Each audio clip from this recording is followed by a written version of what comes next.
Claude Monet est un peintre français, né en 1840 et mort en 1926. Il va peindre sous le mouvement de l'impressionnisme dont il est un fondateur. Il va se marier avec Camille Doncieux en 1870 et il s'agit de son modèle. Il est passionné de jardinage et il va vivre à Giverny dans sa maison 43 ans, soit la moitié de sa vie, avec sa famille notamment, et il va y peindre des tableaux très connus. Il a toujours aimé l'art et il s'est lancé très tôt dans l'art avec notamment des caricatures qu'il effectuera assez tôt et qu'il exposera dans un magasin d'art. Il a eu une vie très remplie et c'est ce qui va l'amener plus tard à lancer le mouvement de l'impressionnisme. C'est cette vie compliquée qui va faire qu'il va développer son propre style et marquer les mémoires.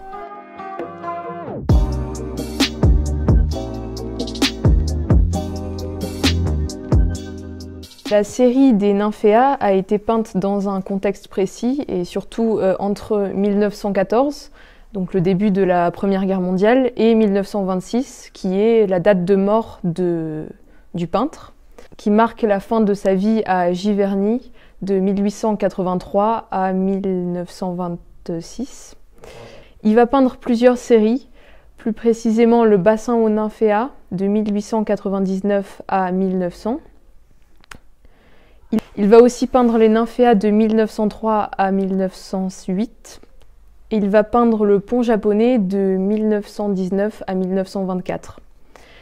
Il va offrir ses panneaux à la France le lendemain de l'armistice, le 11 novembre 1918, comme un symbole de paix, sous forme de grands panneaux donnés à l'État en 1922. Il s'agit de 19 panneaux.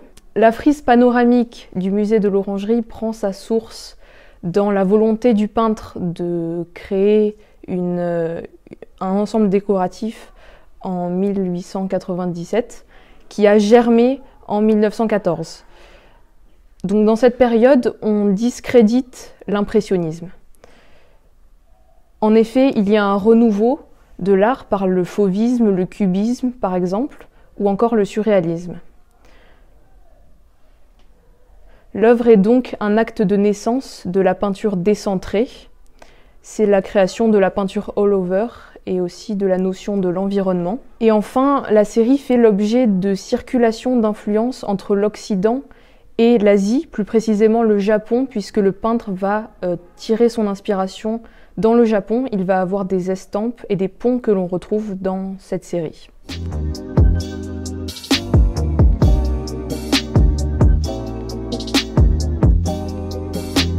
Appartiennent à 3 séries de Claude Monet, 3 séries de peintures.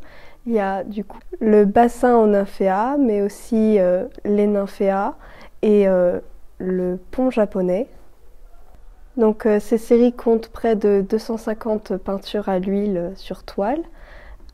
Ces peintures sont inscrites dans le mouvement impressionniste et Claude Monet a été occupé par la réalisation de ses peintures pendant près de 31 ans.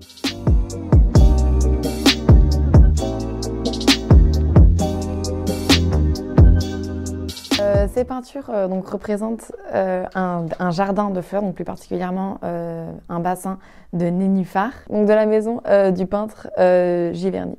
Donc on remarque dans ces peintures plusieurs éléments, comme déjà la végétation. Il y a donc des lianes, des nénuphars, des arbres, etc. Il y a aussi le ciel, l'eau. Les nénuphars ressortent vraiment beaucoup grâce au fond et surtout parce qu'ils sont composés de couleurs vives comparées aux couleurs végétales à côté. On peut remarquer un gros jeu de lumière et de reflets qui questionne la réalité et où on se demande où est-ce qu'on est, donc ça questionne le lieu. Parce qu'en fait, le cadrage aussi est très serré. Donc on se demande si c'est à l'intérieur de l'eau ou à l'extérieur de l'eau.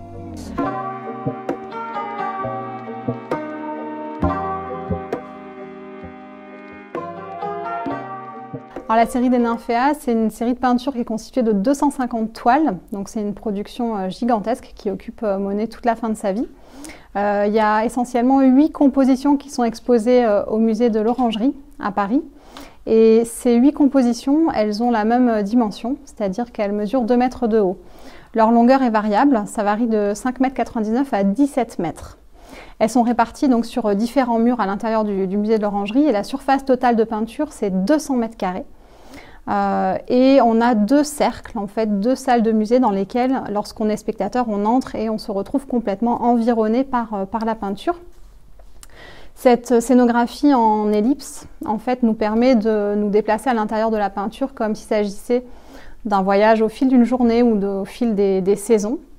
Quand on entre dans ces salles d'exposition au musée de l'Orangerie, on perçoit un déroulement du temps, quelque chose qui est de l'ordre d'une chronologie, comme si on voyait sous nos yeux différentes saisons ou différents moments d'une journée.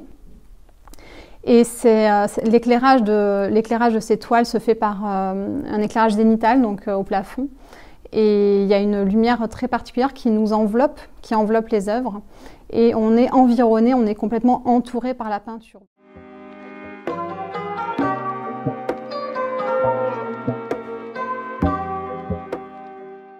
D'un point de vue plastique, en prenant par exemple les reflets verts, l'œuvre ne correspond à aucune représentation classique du paysage.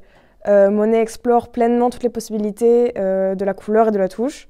De loin, les touches de couleur recomposent l'image, c'est-à-dire une nappe d'eau avec ni horizon ni rivage. Et de près, c'est surtout la matière picturale que l'on perçoit. Monet reprend à grande échelle les procédés impressionnistes qu'il a développés en plein air, en cherchant à produire sur la toile les effets changeants de la lumière.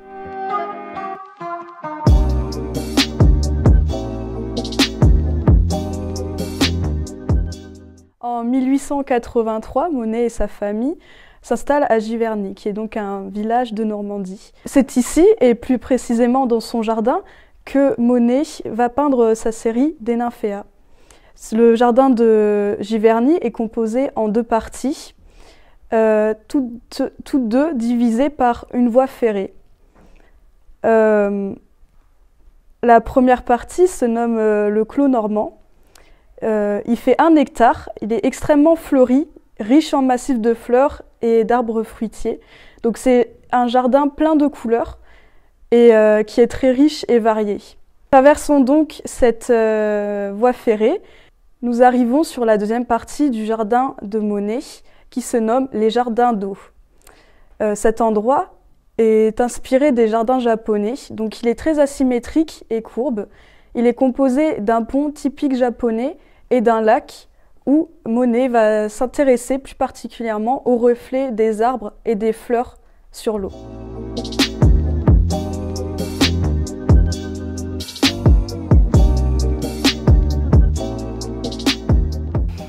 L'impressionnisme est un mouvement apparu en 1873 grâce à Claude Monet. C'est un mouvement révolutionnaire de l'époque qui est en opposition avec les doctrines académiques, car il se caractérise par la nouvelle utilisation de nouvelles couleurs vives et claires, alors que les académies à l'époque utilisaient des couleurs sombres. L'impressionnisme introduit également l'utilisation des ombres colorées, des perspectives tronquées, et également introduit les personnages qui ne sont pas totalement dans le cadre et qui sont coupés. Et également aussi la décentralisation du sujet, c'est-à-dire que le sujet n'est pas au centre du tableau, contrairement à ce qui se faisait avant.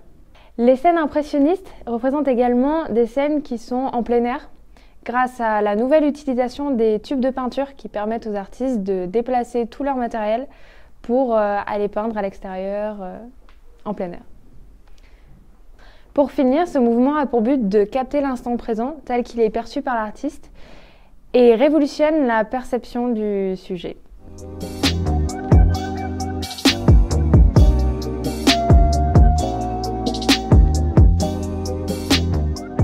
Je vais maintenant vous parler du lieu. Donc, les Nymphéas sont exposés au musée de l'Orangerie.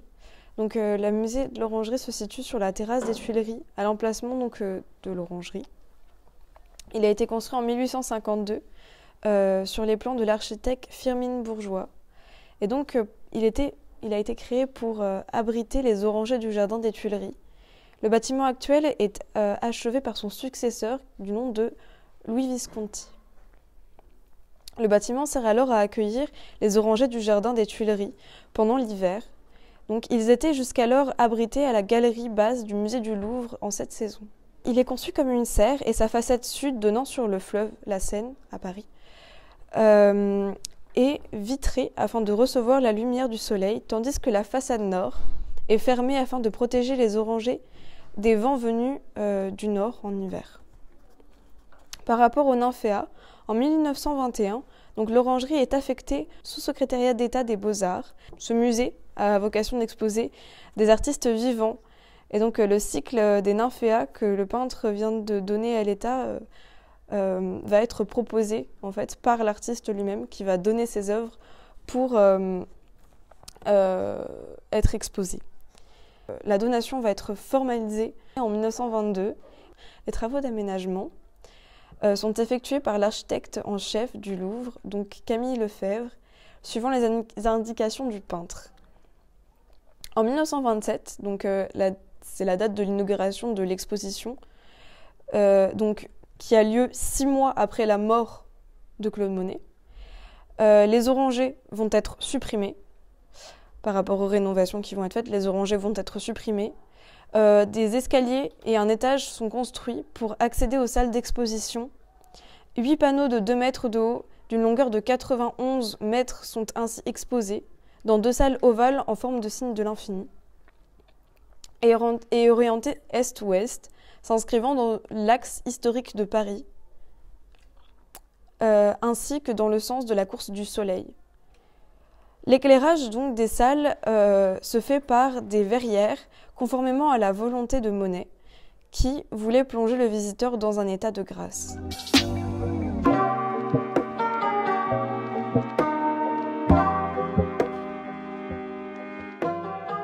Claude Monet s'inspire de l'art japonais, c'est-à-dire qu'il représente les jardins de fleurs, mais plus précisément le bassin de nénuphars. Il appelle à sa collection d'estampes japonaises. Le pont japonais est un élément qui revient souvent dans la série de Nymphéas.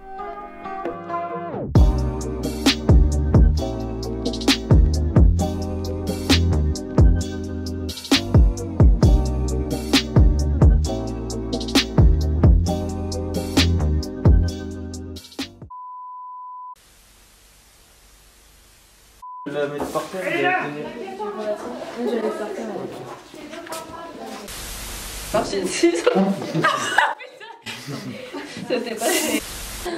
Ok, c'est bon. Du coup, je peux enlever mon bonnet. Bah, enlève ton bonnet pour voir. Qu'est-ce que t'as tes cheveux? Attends.